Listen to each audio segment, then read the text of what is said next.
Hello my dear friends, hi, मैं सैयद साद आप सबको वेलकम करता हूं on my YouTube channel Rosh study. तो हम डिस्कस कर रहे हैं क्लास 9 की फिजिक्स का सेकंड चैप्टर जिसका नाम है force and laws of motion. So previous lecture में हमने डिस्कस किया था about the second law of motion. अगर ये लेक्चर आप देखना चाहते हैं तो इस वीडियो के डिस्क्रिप्शन में जाकर प्लेलिस्ट के लिंक को फॉलो करें। नाउ इस लेक्चर में हम डिस्कस करने वाले हैं Newton's third law of motion, जिसमें कि हम कंजर्वेशन ऑफ मोमेंटम और इंपल्स को डिटेल में डिस्कस करेंगे। वैसे हम मोमेंटम की डेफिनेशन अपने previous lecture second law of motion में डिटेल में डिस्कस कर चुके हैं। नाउ अब हम इसके आगे का पार्ट डिस्कस करने वाले हैं। तो ये लेक्चर आपकी क्लास 9 के एग्जाम के साथ साथ एएमयू और जामिया मिलिया के 11th और डिप्लोमा इंजीनियरिंग के एंट्रेंस एग्जाम के लिए काफ़ी ज़्यादा इंपॉर्टेंट होने वाला है। तो आप बने रहें हमारे साथ। बट हमेशा की तरह लेक्चर स्टार्ट करने से पहले आप लोगों के लिए एक क्वेश्चन और आपका सवाल है कि जो फ्रिक्शनल फोर्स है ये किस चीज़ का मैनिफेस्टेशन है, यानी कि ये किस चीज़ को डिस्प्ले करता है, किस चीज़ को दर्शाता है। इसके लिए आपके ऑप्शंस हैं: A electromagnetic induction, B weak interaction, C strong interaction, या फिर D gravitational interaction. Comment section आपका है, इसका राइट आंसर वहां पर लिखो। हमेशा की तरह इसका सही आंसर मैं आपको बताऊंगा इस लेक्चर के लास्ट में। तो चलिए हम स्टार्ट करते हैं आज का अपना topic. So stay with us because there is a lot to know, a lot to discuss. So let's start Newton's third law of motion.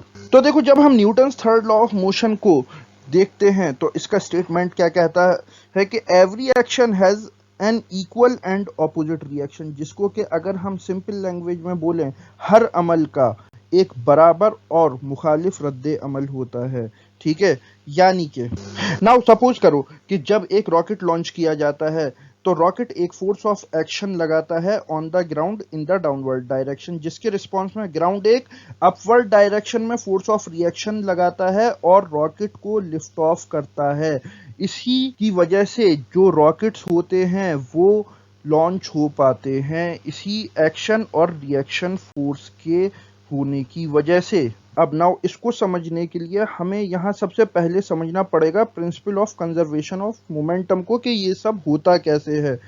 तो principle of conservation of momentum ये बेसिकली एक ultimate result है Newton's third law का। और जो principle of conservation of momentum है ये क्या कहता है? The momentum can neither be created nor destroyed for two or more bodies in an isolated system. सबसे पहले इतना पार्ट समझ लो कि कोई भी बॉडी, कोई भी ऑब्जेक्ट, उसका मोमेंटम ना ही क्रिएट किया जा सकता है ना ही डिस्ट्रॉय किया जा सकता है। यानी कि किसी भी बॉडी या किसी भी ऑब्जेक्ट का जो मोमेंटम है एक आइसोलेटेड सिस्टम के अंदर, एक आइसोलेटेड सिस्टम के अंदर उसे ना ही क्रिएट किया जा सकता है ना ही डिस्ट्रॉय किया जा सकता है। ठीक है, there total momentum remains constant before and after. उसका जो टोटल मोमेंटम होगा वो बिफोर एंड आफ्टर यानी कि पहले और बाद में वो कांस्टेंट रहेगा। कब तक कांस्टेंट रहेगा? अनटिल एंड अनलेस उस पर कोई एक्सटर्नल फोर्स अप्लाई ना कर जाए, until and external force is applied. फिर से समझो, जो मोमेंटम है किसी भी बॉडी या किसी भी ऑब्जेक्ट का एक आइसोलेटेड सिस्टम के अंदर ना ही उसे क्रिएट किया जा सकता है ना ही डिस्ट्रॉय किया जा सकता है। टोटल मोमेंटम हमेशा कंजर्व रहता है, कांस्टेंट रहता है, अनचेंज रहता है, सेम रहता है। कब तक? जब तक कि उस पर कोई एक्सटर्नल फोर्स अप्लाई ना कर दिया जाए। तो इसको समझने के लिए आइए हम चलते हैं आगे। तो जब हम Newton's third law of motion को इंटरप्रेट करते हैं तो इसको इंटरप्रेट करने के लिए हमें ज़रूरत पड़ती है principal of conservation of momentum की, जो कि Newton's third law of motion का ही एक अल्टीमेट कंसिक्वेंस है। तो जब हम इसको इंटरप्रेट करते हैं तो यहाँ पर आप कंसीडर कर लो कि दो ऑब्जेक्ट हैं जिनका कि मास है m1 एंड m2। तो कोलिजन से पहले जब ये एक दूसरे की तरफ मूव कर रहे थे, तो कोलिजन से पहले जब ये एक दूसरे की तरफ मूव कर रहे थे, ये मूव कर रहे थे विद सम वेलोसिटीज। और m1 की वेलोसिटी जो थी वो थी u1 और m2 की वेलोसिटी ये थी u2। But after the collision mass तो इनका सेम रहा, बट वेलोसिटी इनकी यहाँ पर बदल जाती है, जो कि कोलिजन के बाद हो जाती है v1 एंड v2।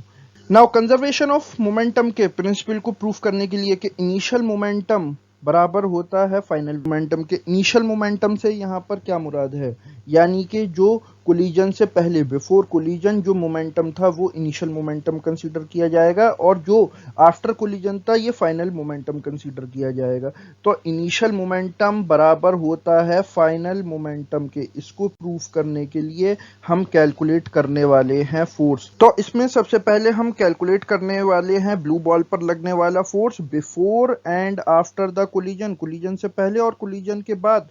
तो जैसा कि हम जानते हैं कि फोर्स बराबर होता है मास इनटू एक्सीलरेशन के, जिसको कि हम जब सिंबल से रिप्रेजेंट करते हैं तो वो हो जाता है F is equal to m into a means acceleration, ठीक है। और एक्सीलरेशन बेसिकली होता है rate of change of velocity, यानी कि final velocity minus initial velocity upon time.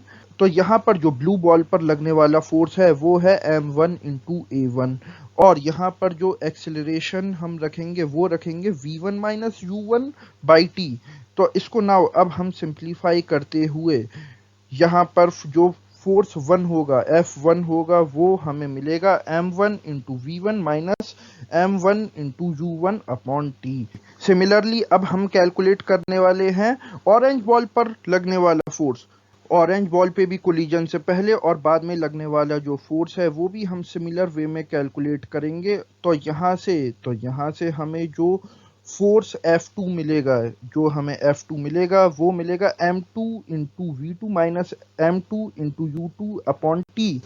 Now according to the statement of Newton's third law, यहाँ पर हम जानते हैं कि हर एक्शन बराबर होता है इक्वल एंड अपोजिट रिएक्शन के। अगर इसको हम मैथमेटिकली लिखें तो ये हमें मिलेगा F1 is equal to minus F2। यहाँ पर जो माइनस का साइन है ये बेसिकली रिप्रेजेंट कर रहा है ऑपोजिट डायरेक्शन को, बिकॉज जैसा कि अभी हमने रॉकेट वाले एग्जाम्पल में देखा था, जो फोर्स ऑफ एक्शन था वो था डाउनवर्ड्स डायरेक्शन में और जो फोर्स ऑफ रिएक्शन था वो था अपवर्ड डायरेक्शन में। तो दोनों डायरेक्शन कैसे थे, opposite.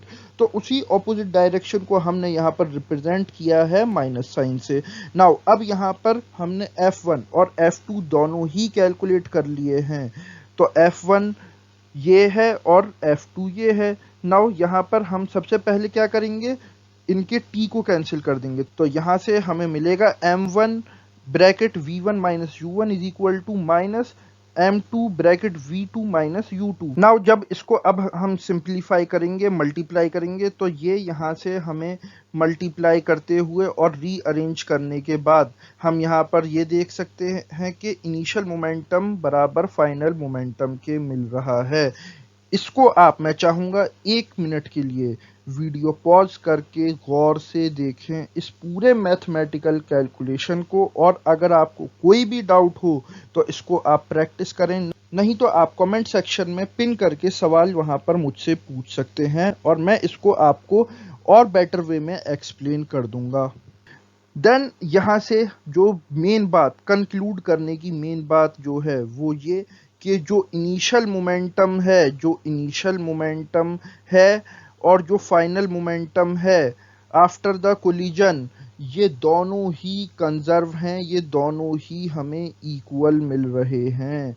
So this is the whole analysis about the Newton's third law of motion. Then next और last important term जो है वो है impulse force। तो impulse force हम किसे कहते हैं? It is equal to the product of force and time for which it acts on a body। यानी कि किसी भी बॉडी पर जो लगने वाला फोर्स होता है, ठीक है, वो कितने टाइम तक उस बॉडी पर उसने एक्ट किया, कितने टाइम तक उस फोर्स ने उस बॉडी पर एक्ट किया, इसका जो प्रोडक्ट होगा उसे हम इम्पल्स फोर्स बोलते हैं।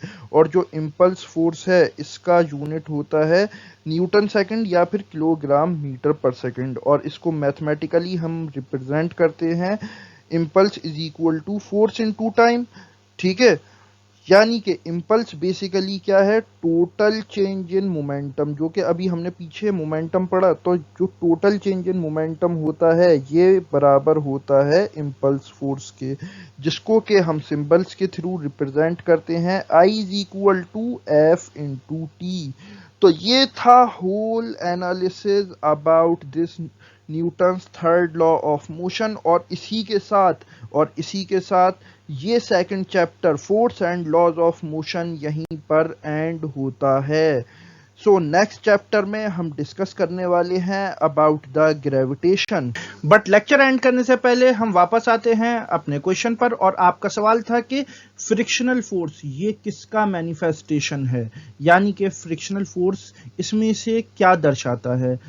तो इसके लिए आपके ऑप्शंस थे A electromagnetic induction, B weak interaction, C strong interaction या फिर डी ग्रेविटेशनल इंटरेक्शन। तो इसका राइट आंसर है D gravitational interaction. So this is the end of the video. अगर ये लेक्चर आपको अच्छा लगा हो तो इस वीडियो को लाइक करें, शेयर करें, कमेंट करें और इसी तरह के इंफॉर्मेटिव कंटेंट के लिए सब्सक्राइब करें to our YouTube channel. Now I am Syed Saad signing off. Okay, bye.